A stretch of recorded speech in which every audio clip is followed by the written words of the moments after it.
आज आपले 6 वेळा महाराष्ट्र चॅम्पियन हनुमंतपुरी पैलवान आज आपल्याकडे आलेले आहेत. ते बऱ्याच वर्षापासून आपले पेशंट आहेत आणि ते मेजर आपल्या खांद्याच्या इंजुरीसाठी आपल्याकडे आले होते. तर हनुमंतपुरी, आता तुमचा खांदा कसा आहे? खांदा सर आता 90% चांगला, बऱ्यापैकी चांगला कव्हर झालेला आहे. जी आपली नस दाबायची जी डिस्लॉकेट होतं त्याच्यामध्ये मला 90% खूप जास्त रिलीफ आहे. आणि जे आयुर्वेदिक तुमची ट्रीटमेंट आहे त्याचा साईड इफेक्ट मला 0 आहे.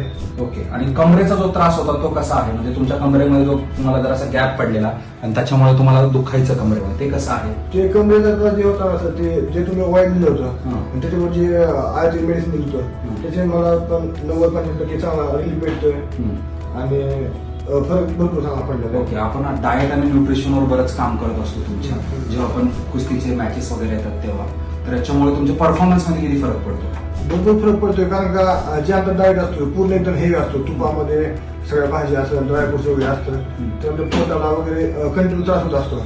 तर जे तुमचं न्यूट्रिशन आहे, जे तुम्ही सांगितल्या पद्धतीने डाएट जे होतो त्याच्याबरोबर जे सप्लिमेंट ऍड केलेले आहेत त्याच्याने आमचं पोट, बाकीचे मेंटली हेल्थ झाली, सगळ्या गोष्टी एकदम स्टेबल राहतात. यावेळेस आपण नक्की पुढच्या मॅचेस मध्ये चांगलं काम करूया.